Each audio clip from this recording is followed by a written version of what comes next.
नमस्कार, good morning. तेज हरियाणा के फटाफट 25 बड़ी खबरों के बुलेटिन में आपका स्वागत है। आज है दोस्तों 5 जनवरी, दिन मंगलवार। यदि आप हरियाणा प्रदेश से हैं तो सबसे पहले चैनल को सब्सक्राइब कर लें, क्योंकि हम बताएंगे आपको हरियाणा की हर ताज़ा अपडेट सबसे पहले। तो चलिए बिना कोई वक्त गवाए शुरुआत करते हैं हरियाणा की फटाफट अंदाज की 25 बड़ी अहम खबरों की। सरकार और किसानों में नहीं बनी कोई भी बात। किसान बोले कानून वापस नहीं तो घर वापसी भी नहीं।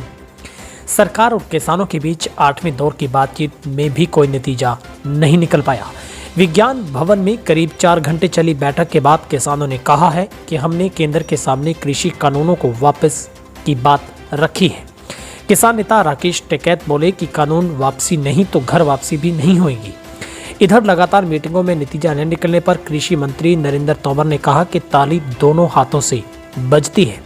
सोमवार की मीटिंग में एमएसपी को कानूनी रूप देने के मुद्दे पर भी सहमति नहीं बन पाई। हालांकि सरकार और किसान 8 जनवरी को दोबारा बातचीत करने पर राजी हो गए हैं।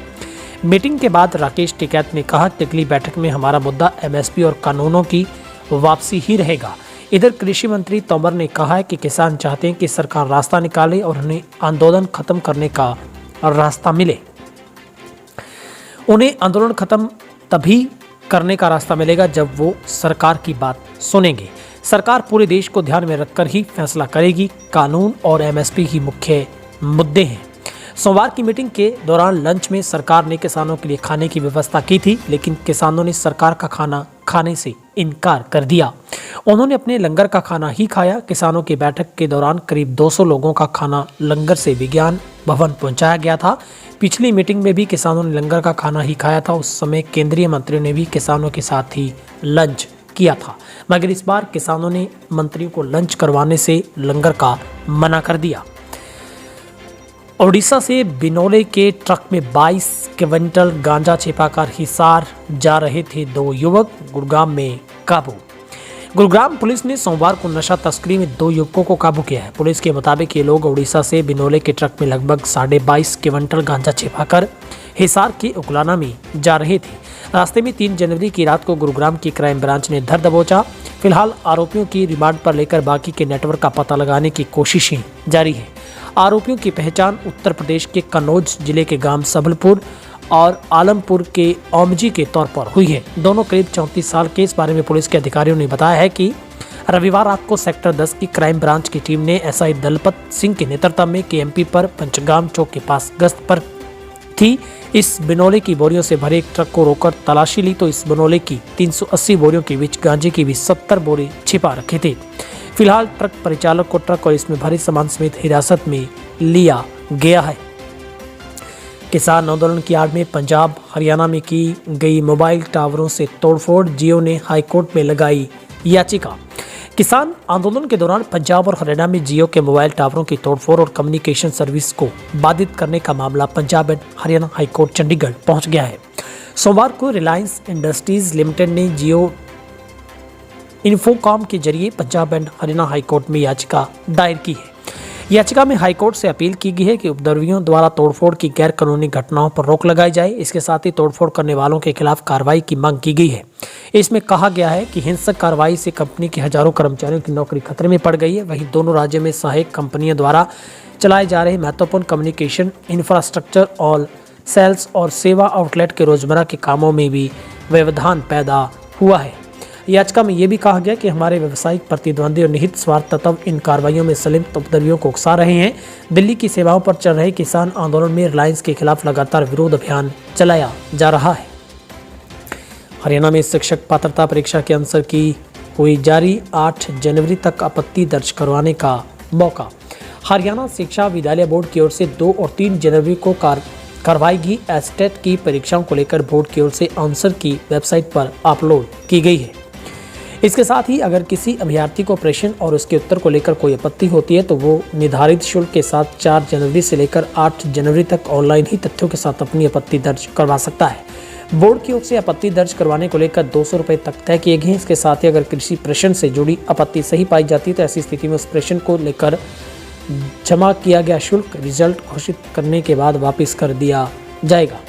वहीं बोर्ड की ओर से ये भी साफ किया गया है कि 8 जनवरी 2021 सायंस 5 बजे के बाद मिलने वाली किसी भी आपत्ति पर विचार नहीं होगा। बेरोजगार छोटे भाई को धंधे लगाने के लिए 5 किलो अफीम लाकर दी थी फौजी ने, 11 दिन में 3 सैनिकों समेत 6 काबू। कैथल में पुलिस ने नशा तस्करी पर बड़ी कार्रवाई की है, अभी भी जारी है। पुलिस ने करीब 4 किलो अफीम बरामद करने के साथ ही पिछले 11 दिनों में 6 लोगों को गिरफ्तार भी किया है, जिनमें से 3 सैनिक हैं। इनमें से पंजाब का एक सैनिक अपने बेरोजगार भाई की कमाई के लिए राजस्थान से अफीम की खेप लेकर आया था और तस्करी में नए उतरे 3 युवक बेच चुके थे, बाकी गिरफ्तार कर लिए गए हैं। अब पुलिस आरोपियों को राजस्थान लेकर गई है, जहां से नशे की खेप आई थी। निकिता तोमर हत्याकांड में 2 पुलिस कर्मियों समेत 4 लोगों की गवाही हुई पूरी। बहुचर्चित निकिता तोमर हत्याकांड में चल रही सुनवाई के क्रम में सोमवार को 2 पुलिसकर्मियों समेत 4 लोगों की गवाही हुई है। साथ ही बचाव पक्ष के वकील ने आरोपी रिहान की जमानत के लिए कोर्ट में जमानत याचिका दायर की है। मंगलवार को उस पर सुनवाई होनी है। कोर्ट ने सरकार से इस बारे में जवाब मांगा है। बता दें कि केस की सुनवाई फास्ट ट्रैक कोर्ट में अतिरिक्त सत्र न्यायाधीश सरताज बासवाना की कोर्ट में चल रही है, जहां पर केएमपी टोल के अधिकारी अर्चित सक्सेना और घटना में प्रयोग की गई कार के मालिक संजय बंसल को तलब किया है। उनकी गवाही हुई है। कार के मालिक संजय बांसल ने कोर्ट को बताया है कि पुरानी कार खरीदी थी, फिर उसे हत्याकांड के मुख्य आरोपी तौसीफ के पिता जाकर को दे दी गई थी। सोनीपत में नकाबपोश बदमाशों ने हवाई फायरिंग कर पेट्रोल पंप के कारिंदे से छीना पैसों से भरा बैग। हरियाणा के सोनीपत जिले के गन्नौर में बाइक सवार 3 नकाबपोश बदमाश रेलवे रोड स्थित पेट्रोल पंप के कारिंदे से कैश से भरा बैग छीन फरार हो गए। बदमाशों ने पंप पर हवाई फायरिंग भी की। ये पूरी वारदात पेट्रोल पंप पर लगे सीसीटीवी कैमरे में कैद होगी। पेट्रोल पंप के कारिंदे ने मालिक की शिकायत थाना गन्नौर पुलिस को दी है। पुलिस ने मौके पर पहुंच छानबीन करके अज्ञात बदमाशों के खिलाफ मामला दर्ज कर लिया है। मिली जानकारी के अनुसार पेट्रोल पंप के कारिंदे गांव पीरगढ़ी निवासी जोनी ने बताया कि 3 वर्ष रेलवे रोड स्थित जय गंगा मैया फिलिंग स्टेशन पर कार्यरत है। देर रात बाइक सवार 3 नकाबपोश बदमाश आए और गन पॉइंट पर उसका कैश से भरा बैग छीन फरार हो गए। टिकरी से आए किसान आगे बढ़े। कृषि कानूनों के विरोध में किसानों का आंदोलन गुरुग्राम से लेकर शाहजहांपुर हरियाणा बॉर्डर तक फैलने लगा है। इतनी दूरी में दिल्ली जयपुर नेशनल हाईवे पूरी तरह से जाम होने लगा है। टिकरी बॉर्डर से सैकड़ों ट्रैक्टर लेकर हजारों किसान रेवाड़ी से होते हुए शाहजहांपुर आए हैं, लेकिन अब वापस नेशनल हाईवे होते दिल्ली की ओर बढ़े हैं। सूचना यह है कि किसान वापस टिकरी बॉर्डर जाएंगे। बवाल से ये किसान वापस रेवाड़ी निकलेंगे, इसके बाद टिकरी बॉर्डर ही जाएंगे। लेकिन खास बात यह है कि इन किसानों को शाहजहांपुर ने नेशनल हाईवे होते जाने से हरियाणा पुलिस ने नहीं रोका। करीब 4 दिन पहले ही शाहजहांपुर हरियाणा बॉर्डर से काफ़ी किसान हरियाणा पुलिस के बैरियर तोड़कर नेशनल हाईवे से दिल्ली की ओर कूच कर गए थे, लेकिन उनको भी हरियाणा पुलिस ने धारूखेड़ा से पहले और रोक दिया था। ठीक उसी तरह से टिकरी बॉर्डर से सैकड़ों किसान पहले रेवाड़ी होते हुए शाहजहांपुर बॉर्डर पहुंचे, यहाँ से सीधे नेशनल हाईवे से दिल्ली की ओर गए हैं। सीबीएसई ने परीक्षार्थियों की तैयारियों को लेकर सैंपल पेपर किए जारी। सैंपल पेपर से प्रश्न पत्र के पैटर्न को मिलेगी जानकारी। सीबीएसई ने विद्यार्थियों की परीक्षा संबंधित सवाल दूर करने के लिए सैंपल पेपर जारी कर दिए हैं। इससे जिले के कक्षा 10वीं व 12वीं बोर्ड के हजारों परीक्षार्थियों को प्रश्न पत्र के पैटर्न की जानकारी मिलेगी। इसके लिए विद्यार्थियों को सीबीएसई की वेबसाइट cbseacademic.nic.in पर जाकर सैंपल पेपर में 2020-21 में जाना होगा, जहां हर परीक्षार्थी हर विषय के सैंपल पेपर मार्किंग स्कीम व केस स्टडी प्रश्न का उत्तर कैसे देना है, प्रश्न पत्र में क्या पूछा जा सकता है, मल्टीपल चॉइस के कितने प्रश्न आएंगे, ये सारी जानकारी विद्यार्थी को सीबीएसई की वेबसाइट पर दिए गए सैंपल पेपर से मिलेगी। फरवरी से मार्च तक बोर्ड की होने वाली परीक्षा इस बार सीबीएसई की ओर से परीक्षा 4 मई से 10 जून तक चलेगी, जबकि परिणाम 15 जुलाई तक घोषित किए जाएंगे। इससे विद्यार्थियों को इस बार 3 माह अधिक परीक्षा की तैयारी करने का समय दिया गया है। कोरोना महामारी के चलते इस साल ज्यादातर विद्यार्थियों की पढ़ाई ऑनलाइन हुई है। विद्यार्थी आगामी माह में अपनी प्री बोर्ड से लेकर बोर्ड की तैयारी आसानी से कर सकते हैं। हरियाणा कांग्रेस आंदोलन में मरे किसानों के परिवारों को देगी 2-2 लाख की सहायता। शैलजा ने की सरकार से 1 करोड़ की मांग। हरियाणा कांग्रेस ने राज्य की मनोहर सरकार के खिलाफ मोर्चाबंद तेज कर दी है। इसके साथ ही हरियाणा कांग्रेस ने किसान आंदोलन के दौरान मरे किसानों के परिवारों को 2-2 लाख रुपए की मदद देने की घोषणा की है, जहां पर पूर्व सीएम हुड्डा ने कांग्रेस विधायक दल की ओर से यह राशि देने की घोषणा की। दूसरी ओर कांग्रेस महासचिव रणदीप सिंह सुरजेवाला ने सामाजिक सुरक्षा पेंशन में बढ़ोतरी नहीं किए जाने पर हरियाणा सरकार पर निशाना साधा है। उन्होंने 1 जनवरी से कम 500 रुपये मासिक पेंशन में बढ़ोतरी की मांग की। सरजा ने किसान आंदोलन के दौरान दिवंगत हुए लोगों के परिजनों को 1-1 करोड़ रुपए मुआवजे तथा परिवार के एक सदस्य को सरकारी नौकरी दी जाने की मांग की है। कांग्रेस विधायक दल के नेता के नाते हरियाणा के पूर्व मुख्यमंत्री भूपेंद्र सिंह हुड्डा ने दिवंगत किसानों के परिजनों को 2-2 लाख रुपए की आर्थिक मदद देने की घोषणा की है। ये आर्थिक मदद कांग्रेस विधायक दल की ओर से दी जाएगी। साथ ही हुड्डा ने गठबंधन सरकार के मुखिया से मांग की है कि दिवंगत किसानों के परिजनों की सरकारी नौकरी और अधिक से अधिक वित्तीय सहायता प्रदान की जाए। अब कैदी भी बनेंगे रिपोर्टर व रेडियो जॉकी। विभाग ने लिया जेलों में रेडियो स्टेशन खोलने का फैसला। हरियाणा की जेलों में बंद कैदी अब और रिपोर्टर बनेंगे, क्योंकि सरकार वर्ष 2021 की शुरुआत में प्रदेश की जेलों में बंद कैदियों के लिए एक बड़ा तोहफा लेकर आई है। इसके अंतर्गत प्रदेश को Ambala central jail, Panipat, Faridabad jail में कैद एक बंदियों के जेल के अंदर रेडियो स्टेशन खोले जाने का फैसला जेल विभाग ने ले लिया है। बता दें कि रेडियो स्टेशन का संचालन खुद कैदी करेंगे। रेडियो स्टेशन शुरू करने के लिए अभी तक 3 जेलों को चुना गया है तथा रेडियो स्टेशन का संचालन करने के लिए 21 कैदियों का भी चयन किया गया है, जिन्हें बाकायदा ट्रेनिंग भी दी जा चुकी है। डीजीपी सेल के सेल्वराज के दिशा निर्देशों के तहत और तिनका एनजीओ की संस्थापक डॉक्टर बंतिका नंदा के सहयोग से कैदियों को सुधारने और जेल से बाहर निकलने के बाद पेशेवर व्यवसाय से जोड़ने के लिए पहले चरण में हरियाणा की 3 जेलों में, जिसमें अम्बाला सेंट्रल जेल, फरीदाबाद और पानीपत की जेल शामिल है, इनमें तिनका रेडियो स्टेशन खोले जाएंगे, जिनका संचालन खुद कैदी ही करेंगे। बुजुर्ग ने किसानों के समर्थन में लगाई 140 किलोमीटर दौड़, 24 घंटे में पहुंचा सिंघू बॉर्डर। जिस उम्र में बुजुर्गों को चलने तक से परेशानी होने लगती है, जसमेर सिंह संधू उस उम्र में भी 20 साल के युवाओं की तरह दौड़ते हैं। 63 साल की उम्र में भी जसमेर सिंह ने संधू ऐसे दौड़ लगाते हैं जिससे लगता है उम्र भी उनके बात खा चुकी है। वैसे तो मूल रूप से करनाल के गंगसीना के गांव के रहने वाले जसमेर सिंधू 2010 से ही दौड़ लगा रहे हैं, लेकिन नए साल के आगाज में जसमेर संधू ने पानीपत से लेकर सिंघू बॉर्डर पर यानी पूरे 140 किलोमीटर की दौड़ किसान आंदोलन के समर्थन में लगाई। जसमेर सिंह संधू ने 21 दिसंबर को सुबह 5 बजे पानीपत के सेक्टर 6 में अपनी दौड़ शुरू की। 24 घंटों के अंदर ही संधू ने 140 किलोमीटर का साफ रास्ता तय कर सिंघू बॉर्डर पहुंच गए, जहां उन्होंने अपनी ये दौड़ किसानों के नाम करते हुए उनके आंदोलन का समर्थन किया। 63 साल के होते हुए भी 24 घंटे दौड़ते हुए जसमेर सिंह ने 140 किलोमीटर का सफर तय कर युवाओं के लिए एक मिसाल पैदा की है। किसानों पर फिर से मुसीबत, बन टूटी नहर, 300 एकड़ फसल जलमग्न। मुसीबतें किसानों का पीछा नहीं छोड़ रही। आज सुबह ही टूटी भिवानी ब्रांच नहर के कारण सैकड़ों एकड़ फसल जलमग्न हो गई, जिसके बाद किसान ठगा सा महसूस कर रहे हैं। किसानों के अनुसार खेत में 6 से 7 फीट पानी खड़ा हुआ है। प्रशासन की लापरवाही के चलते राहत का काम देर से शुरू हुआ, फिर किसान भड़क रहे हैं।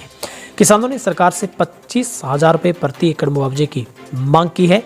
दरअसल महम 24 के गांव बेंसी के पास भिवानी ब्रांच नहर टूट गई, जिससे खर्क, जटान व बेंसी गाँव के किसानों की सैकड़ों एकड़ फसल बर्बाद हो गई है, जिसके बाद किसानों ने मुआवजे की मांग की। किसानों के अनुसार संबंधित अधिकारियों को सूचित कर दिया गया था, लेकिन समय पर राहत कार्य शुरू नहीं हो पाया।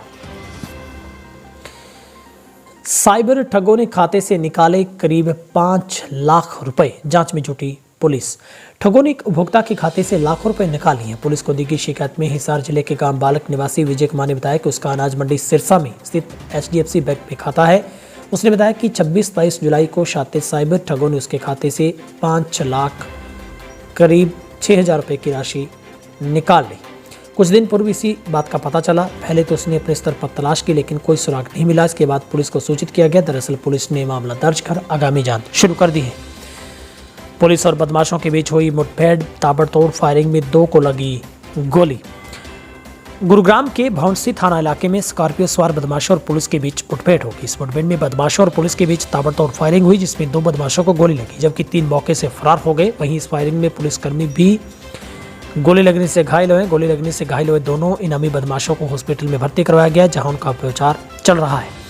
क्राइम ब्रांच को सूचना मिली थी कि स्कॉर्पियो सवार बदमाश किसी बड़ी वारदात को अंजाम दे सकते हैं, जिसके बाद क्राइम ब्रांच ने उनका पीछा किया। मुठभेड़ में राजस्थान के इनामी संदीप, हरियाणा के सुनील उर्फ सोनू को गिरफ्तार किया गया है। हिसार में युवक की गला घोंटकर हत्या, सड़क पर फेंका शव। हांसी उपमंडल के गांव खरकड़ा में जमावड़ी पुलिया के निकट रविवार सुबह एक व्यक्ति का शव मिला। बता दें कि गला घोंटकर व्यक्ति की हत्या की गई। आसपास के ग्रामीणों ने दोपहर में शव को देखा, पुलिस को सूचना दी। पुलिस ने मौके पर पहुंचकर शव को कब्जे में लिया। मृतक की पहचान 32 वर्षीय ढानी केंदू निवासी मुख्तार के तौर पर हुई है। गोलियों की तड़तड़ाहट से Delhi CM city rice Miller के घर पर बदमाशों ने की फायरिंग। करनाल के सेक्टर 8 में आज सुबह गोलियां चलने से दहशत मच गई। गाड़ी सवार 4 बदमाशों ने राइस मिलर मालिक के घर ताबड़तोड़ गोलियां चलाई। इसकी सूचना पुलिस को दी गई, जिसके बाद पुलिस मौके पर पहुंची और जांच शुरू की है। जानकारी के मुताबिक सुबह ही गाड़ी सवार 4 बदमाश राइस मिलर के मालिक के घर पहुंचे। उन्होंने घर की घंटी बजाई। दरवाजा खोलने के लिए कोई आने ही वाला था कि इससे पहले ही बदमाशों ने फायरिंग शुरू कर दी। गाड़ी के शीशे पर गोलियां लगी, वहीं घर के पिलर पर भी गोलियों के निशान हैं।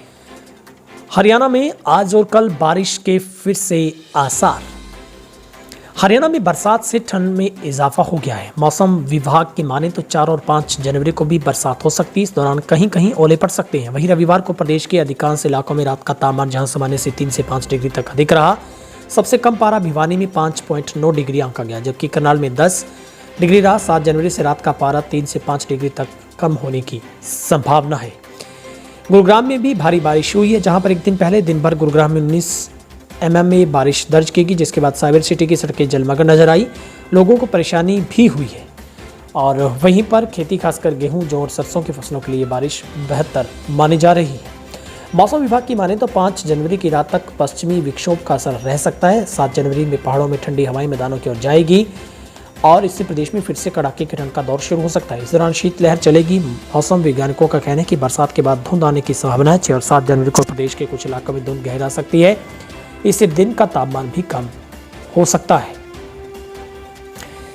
वहीं कोरोना को लेकर भी पूरे प्रदेश में राहत की बात है, जहां पर अब कोरोना के लगातार जो मामले हैं वो कम हो रहे हैं।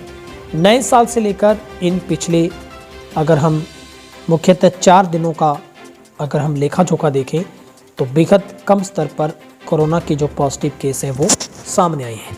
वहीं पर ताज़ा रिपोर्ट के मुताबिक पिछले 24 घंटों में 244 लोगों की कोरोना रिपोर्ट है वो पॉजिटिव पाई गई है।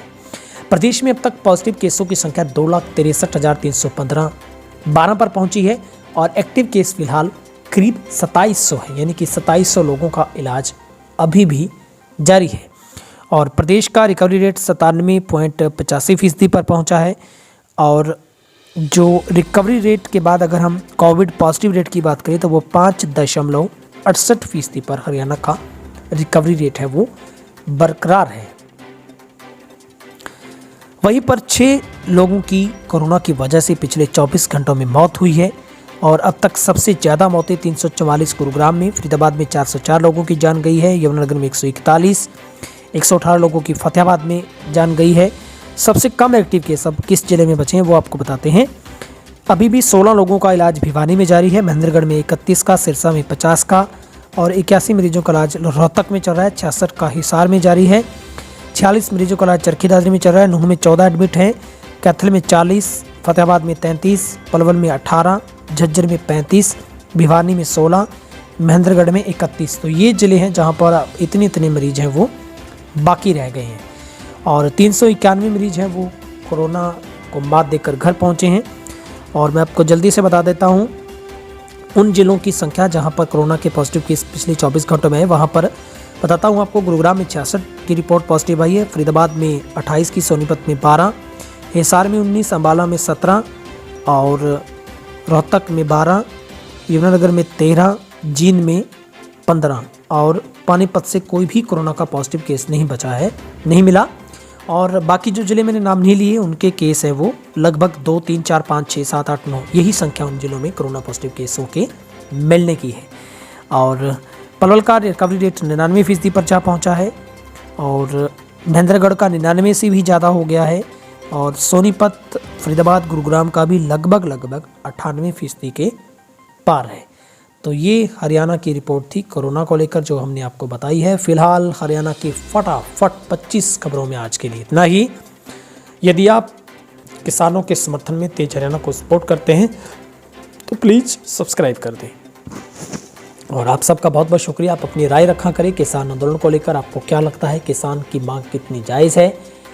वाकई ही किसान की जीत जल्द से जल्द हो ऐसी हम कामना करते हैं। देश का अन्नदाता इस कड़ाके की सर्दी में अपनी फसल की संभाल करे, अपने बच्चों परिवार के बीच में आए और दिल्ली की सरहद से खड़ा होकर अपने घर पहुंचे। मगर अब आन बान और शान की लड़ाई किसान की है।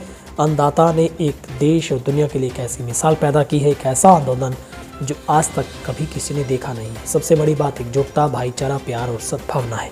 बस आज के लिए इतना ही। आपने यदि अभी तक भी सब्सक्राइब हमारे चैनल को नहीं किया तो रेड बटन दबाकर अभी सब्सक्राइब जरूर कर दें। आप सबका दिन शुभ रहे। 20 वर्षों से विश्वसनीय शिव पैथोलॉजी लैब नजदीक राज हॉस्पिटल मंडी डबवाली। आपका कोई भी टेस्ट, चाहे कैंसर, थायराइड, एलर्जी, कोरोना या फिर पूरे शरीर की जांच, बस एक बार सेवा का मौका जरूर दें। याद रखें, शिव पैथोलॉजी लैब नजदीक राज हॉस्पिटल मंडी डबवाली।